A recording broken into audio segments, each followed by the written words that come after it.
श्री राधे राधे। भक्तों, शिष्य से गुरु का जो संबंध होता है वो श्रद्धा पर आधारित होता है। उसमें सांसारिक रिश्ते अर्थात रक्त संबंध का कोई भी महत्व नहीं होता।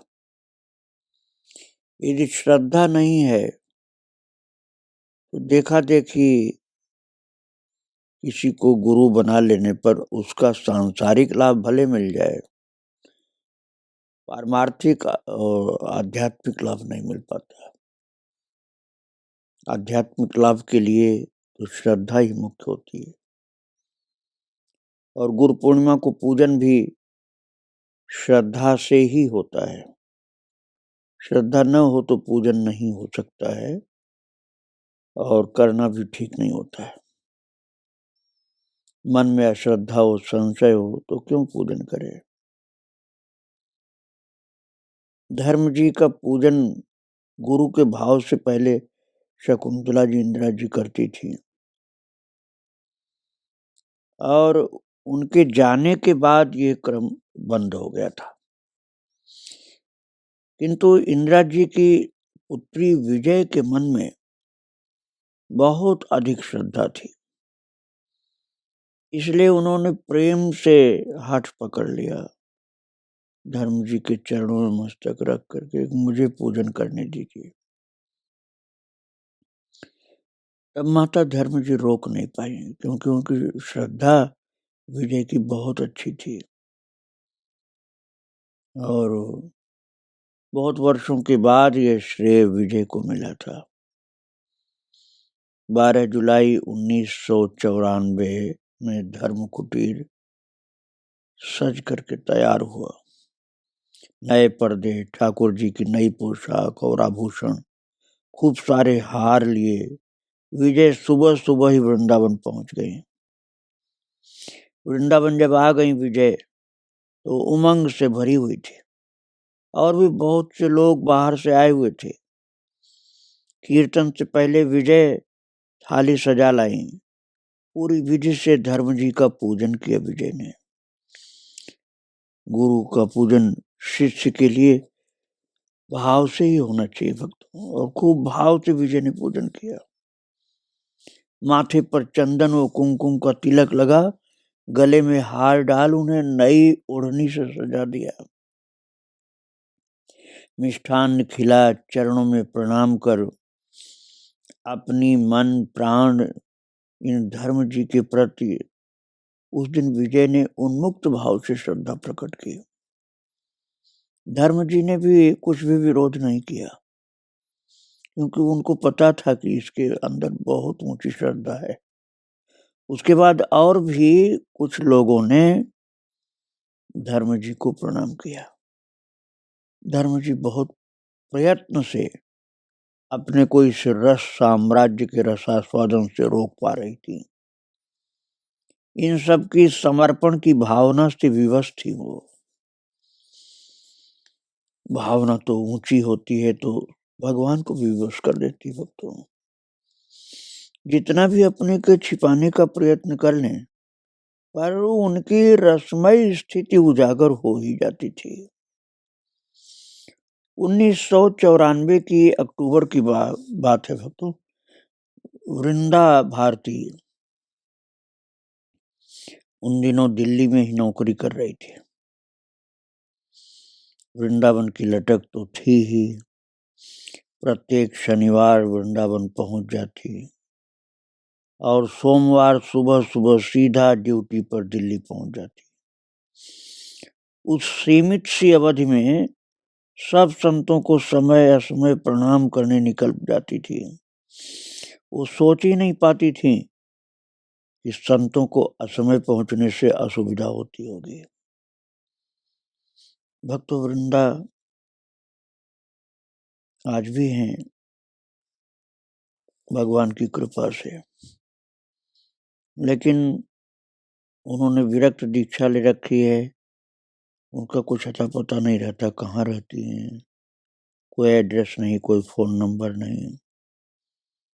दर्शन तो उन्होंने दिया था मुझे यमुना जी के किनारे, लेकिन मैं उनसे मिल नहीं सकता, कोई संपर्क सूत्र न होने के कारण।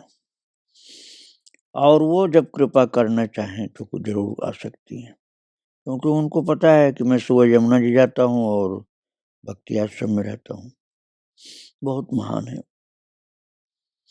उनको धर्म जी के विषय में बहुत ही ज्ञात है, बड़ी श्रद्धा, बड़ी ऊंची भावना उनकी। और महाराज उन्हें तो वृंदा जी को तो उनकी सुविधा को देखकर ही प्रणाम करने जाना चाहिए था संतों के पास, लेकिन संत तो इतने उदारचित्त कि जब भी वृंदा पहुंचती थी बड़े भाव से संतों को नमन करती हैं। मैंने उनकी इस विनम्रता का दर्शन किया है भक्त। निज मुख से कुछ नहीं कहती। ऐसे ही एक दिन रविवार की सुबह वो धर्म जी के दर्शनार्थ निकल गई। अभी प्रातः के 8:30 ही हुए थे। धर्म जी अभी ठाकुर सेवा से निवृत्त भी शायद नहीं हुई थी और वृंदा ने जा द्वार खटखटाया। धर्म जी ने खुद ही आकर दरवाजा खोला। वृंदा धर्म जी की ओर देखती रह गई। भावमग्न धर्म जी का प्रफुल्लित चेहरा आज कुछ अधिक अरुणिमा लिए था और महाराज कुछ गुनगुना रही थी बड़े भाव से। उसे देखते ही पूज्य धर्म जी का भाव बदला। क्रोधित तो वह नहीं थी, पर उस समय उसका आना धर्म जी को रुचिकर नहीं लगा। उसे देख एकाएक बोली, तू है आ, बहुत गलत समय आई आज। वृंदा के मुख से अनजाने में निकल गया, बहन जी आज ही तो ठीक समय पर आई हूँ।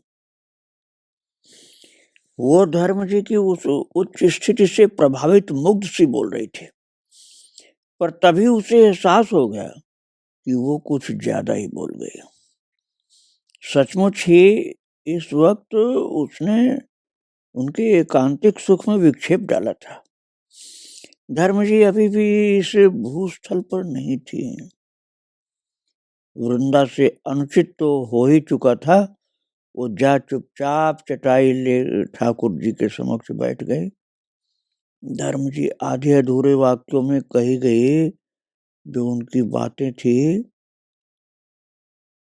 महाराज कुछ उसको भूल करके कोई लीला जो बड़े प्यार से सुना रही थी, कोई जो वृंदा आनंदित होकर भी समझ नहीं पा रही थी। उस अलौकिक प्रेम भूमि निकुंज क्रीड़ाओं में उसका प्रवेश ही कहाँ संभव था। मैं अपनी ओर से ऐसा नहीं कह रहा हूँ भक्तों, मुझे तो लगता है वृंदा के लिए सब कुछ सरल है। इस समय महान है सखी भगवान की वो,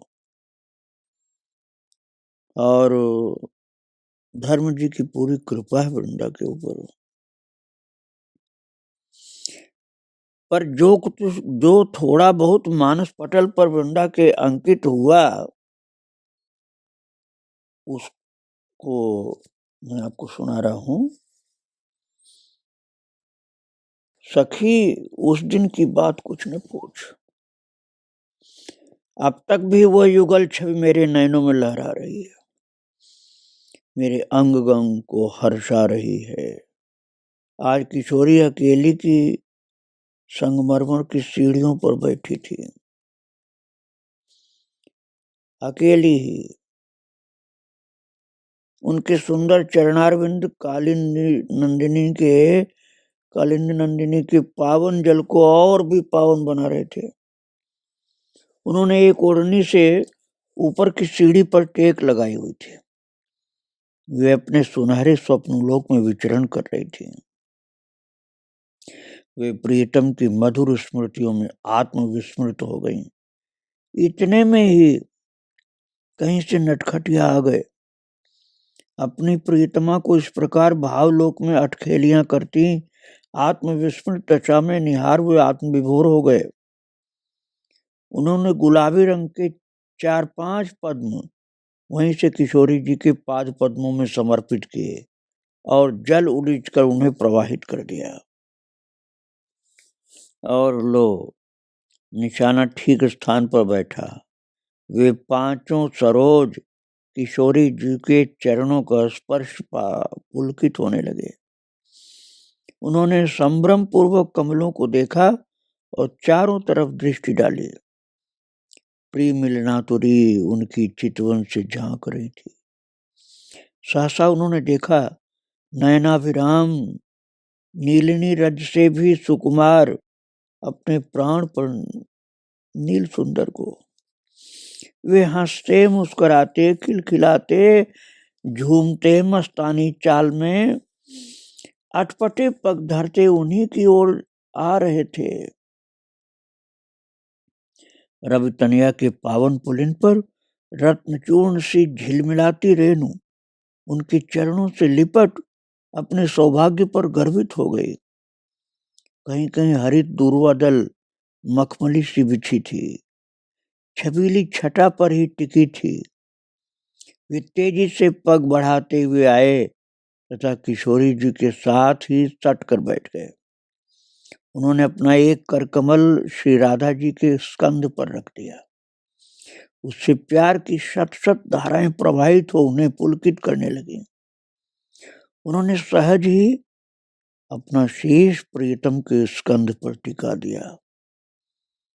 अब कोई कंचन लता अपने सुनील तरु से लिपट नील हिडोल में झूम रही थी। न जाने कितना समय इस रसास्वादन में बीत गया। अब पुनः वे दोनों जल में चरण लटका कर बैठ गए। किशोरी जी के आंचल में कुछ श्वेत पुष्प थे। उन्होंने वे उन नीलारुण चरणों में समर्पित कर दिए। सांवले सलोने तिरछी अवलोकन से सुधा बरसाते हुए बोले, मेरे हृदय की अधिष्ठात्री देवी ने क्या मेरी पूजा स्वीकार की। किशोरी जी ने एक बार अपने विशाल वारिज नयन उठा उन्हें निहारा, फिर सलज्ज नयन नत किए श्वेत पुष्पों की ओर संकेत किया। न जाने कैसे अब गुलाबी पुष्प में शोभित हो रहे थे और इनके चारों ओर श्वेत पुष्प घेरा सा बनाए थे।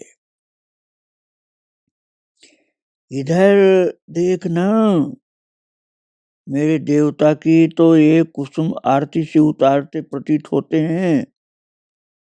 सत्य ही ये आरती की सुसज्जित थाली सी प्रतीत हो रही थी और उनके मध्य गुलाबी कमल जैसे दीप जल रहे थे। उन श्वेतारुण कुसुमों के मध्य में वे नीलारुण चरणों की छटा। प्रकृति उस पर मुग्ध हो गई। मंद सुगंधित समीर के झोंकों से लताएं झूम उठी तथा विविध रंगों के पुष्पों की वर्षा होने लगी। हमारे युगल आराध्य पर, उनके चरणारविंद पर तथा कालिंदी के नीर पर धर्म जी अब मौन हो गई थी। ऐसा प्रतीत हो रहा था जैसे वे अब भी उस छवि का पान कर रही हूं, मुग्ध आत्मविस्मृत सी वह किसी और लोक में ही विचरण कर रही थी। वृंदा ने उन्हें प्रणाम किया और ध्यान मग्न धर्म जी को बिना कुछ बताए दबे पांव बाहर आ गई। वृंदा को असमय में पूज्या धर्म जी को असुविधा में डालने का क्षोभ था, पर इन अमूल्य गोपनीय रस कणों की वृष्टि से वो सरसता से भरी भीगी भीगी बिहारी जी के दर्शनों के लिए निकल पड़ी। भक्तों, वृंदा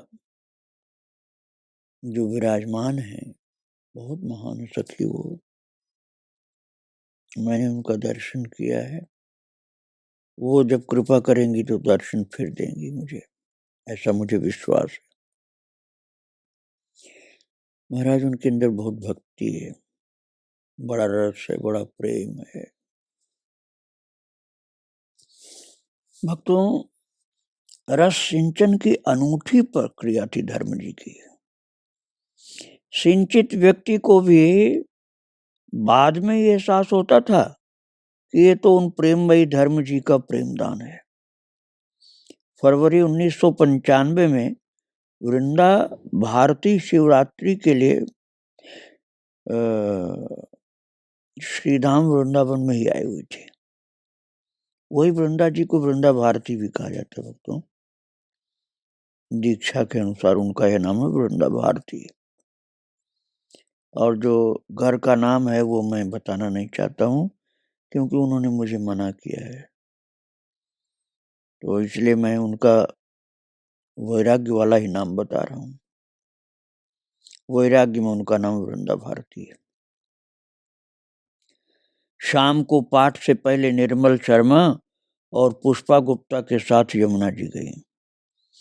जब वो श्रृंगार वट पर यमुना जी के आचमन हेतु जल में उतरने को बिल्कुल तैयार थी, पांव फिसल जाने से यमुना जी में ही गिर गई। धारा का प्रवाह बहुत तेज तो नहीं था, पर पानी थोड़ा गहरा ही था। गिरते गिरते उनके मुख से निकला, काकी मैं तो चली। काकी तो शायद इसे परिहास ही समझ लेती, पर पुष्पा बहन ने उसे गिरते देख लिया था। दोनों सचेत हो पीछे मुड़ी और निर्मला शर्मा ने बहुत तत्परता से वृंदा को बाहर निकाल लिया और उसके सभी वस्त्र गीले हो गए थे। एक बार तो सोचा वही रास मंडल में रह रही संतोष नारंग बहन के यहाँ जाकर वस्त्र बदल लिए जाएं, पर पाठ का वक्त हो चुका था, संभवतः वो जा भी चुकी होंगी। यही सोच यमुना किनारे चलते चलते गीले वस्त्रों में ही वृंदा पाठ के लिए चल दी। सत्संग में उसे गीले वस्त्रों में अटपटी सी देख सभी हंस पड़े। काकी ने ही सुशीला बहन को हंसते हंसते बताया कि किस कदर लाड़ में कालिंदी ने वृंदा को आज अपने अंक में भर ही तो लिया। कालिंदी के लाड़ के बाद ऊर्जा सुशीला बहन जी का प्यार उमड़ा था और बाहर आंगन में संदूक से कोई लहंगा निकाल करके ले आई और वस्त्र बदल ले ऐसा बोलने लगी।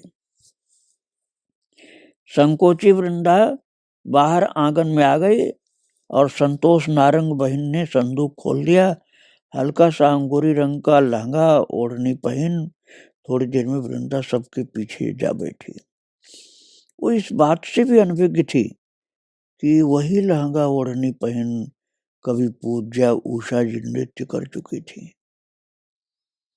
इस सब में जब वृंदा व्यस्त थी तो धर्म जी सत्संग में पधार चुकी थी। जमुना जी की स्तुति के बाद पूज्या सुशीला जी लीला पढ़ रही थी। धर्म जी भी मग्न हो लीला सुन रही थी, पर बीच बीच में कनखियों से सबसे पीछे बैठी अंगूरी रंग के लहंगे ओढ़नी में सिमटी वृंदा पर अपनी चितवन सुधा बरसाती जा रही थी धर्म जी।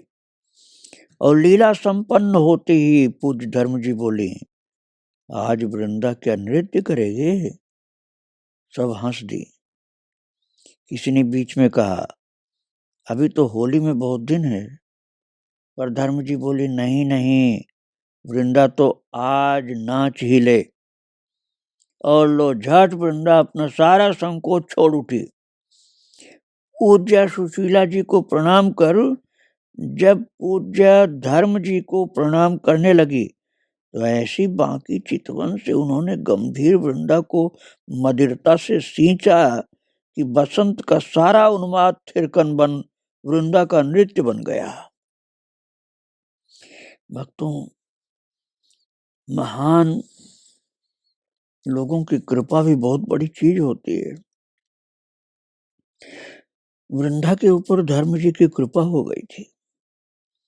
हाँ, खूब नाची वृंदा। प्रीति भरे हाव भाव होली के उस लोक गीत के एक एक शब्द के समरूप हो गए थे। इस वसंत पर पूज्य धर्म जी ने उसे अपना बना, मानो प्रिया प्रियतम की सन्निधि का सुपात्र बना दिया। ठाकुर जी के समक्ष, उनके निज जनों के समक्ष किया गया वो नृत्य वृंदा के जीवन का अविस्मरणीय प्रसंग बन गया, जिसे याद कर आज भी वो उसी हालात से भर उठती हैं।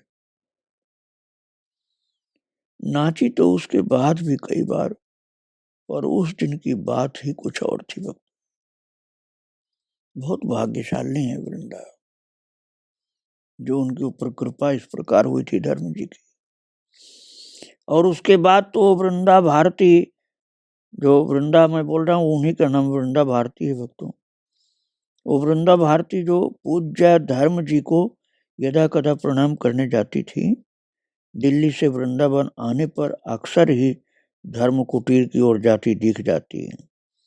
और पूज्य धर्म जी भी उसे देख बहुत प्रफुल्लित हो उमंग से मिलती, बहुत खुश होती। अच्छा है जितना समय निकाल सको वृंदावन का सुख लो। यहाँ की तो हवा भी, जल, वृक्ष, लताएं, रज सभी तो चिन्मय है। चिन्मय का संस्पर्श पाते पाते बात बन ही जाती है। ऐसा कहकर धर्म जी मुस्कुराने लगे। थोड़े दिन के बाद जब वृंदा उन्हें प्रणाम करने गई तो धर्म जी ने उसे बड़ी आश्चर्यजनक घटना सुनाई। जन्माष्टमी पर धर्म जी ने इस बार खुद कढ़ाई कर जरी के वस्त्र बनाए थे। जन्मोत्सव पर नवल सुंदर सदैव ही इठलान से भरे भरे रहते, और इस बार तो श्रृंगार भी बहुत ही मनलुभावन था। हर रोज ही नित्य नवीन, नित्य नवीन है रोजाना नवल किशोर, नवल सुंदर जी रोजाना नवीन छवि प्रकट करते थे। ये युगल किशोर पर जन्मोत्सव तो इस प्रिया प्रीतम की उमड़न आलोड़न अनिर्वचनीय होती है। दोपहर को भोग से कुछ पहले सन्यासिनी भारती जी आ गई। बहुत देर बैठी, धर्म जी के साथ नवल सुंदर को निहारती रही, प्रीत भरी बातें होती रही। थोड़ी देर बाद भारती जी ठाकुर की छवि निहारती हुई वापस जाने को मुड़ गई। दरवाजे तक चली आई पर तुरंत ही फिर लौट आई। प्रिया प्रीतम को कुछ पल निहारती रही, फिर मुस्कुराती हुई वापस चल दी। धर्म जी भी मंद मंद मुस्कुरा रही थी। बरामदे में पहुंची भारती जी से रहा नहीं गया। धर्म जी से बोली, धर्म जी आपने कुछ देखा? और भारती जी फिर धर्म जी का हाथ पकड़ युगल छवि के समक्ष जा बिराजी। दोनों ने देखा किशोरी जी ने जन्मोत्सव की उमंग में भर प्यारे श्याम सुंदर को आलिंगनबद्ध किया हुआ था। भक्तों, बायां हाथ नहीं, दायां हाथ पीछे से कटी को घेरे हुए था और बाएं हाथ से आगे से आबद्ध की हुए किशोरी ठाकुर जी पर ढुरकी जा रही थी। ये प्रत्यक्ष लीला देख दोनों सखी वृंद गदगद हो गई। वृंदा को ये सब बताते हुए धर्म जी कैसी कैसी होती जा रही थी, और वृंदा उन नवल सुंदर को निहार वैसी मुद्रा की कल्पना सी कर प्रार्थना कर रही थी, हे श्याम सुंदर कभी मुझे भी वो दृष्टि दोगे जिससे तुम्हारी क्रीड़ाओं को इन्हीं चक्षुओं से निहार सकूं। कभी मेरा भी मन ऐसा भीगा भीगा सा हो सकेगा जब तुम केवल तुम होगे, मेरे लिए बाह्य जगत खो जाएगा। कामना ही कर सकती थी वो वृंदा, लेकिन इंतजार भी तो कर सकती थी। उस वक्त का, उस समय का इंतजार कर रही थी। और धर्म जी की ओर देख वृंदा पूछ ही बैठी, बहन जी, सब कहते हैं ये सब अनुभूतियां किसी से कहनी नहीं चाहिए, आप तो सहज ही सब प्रकट कर देती हैं कृपा करके, कुछ भी पर्दा नहीं रखती। वृंदा की बात सुन हंसने लगी धर्म जी और बहुत सहजता से बोली, तो फिर मेरे पास तो बात करने को और बचेगा ही क्या। प्रसंगवश कही गई बात आज प्रकट होता है मर्म उसका।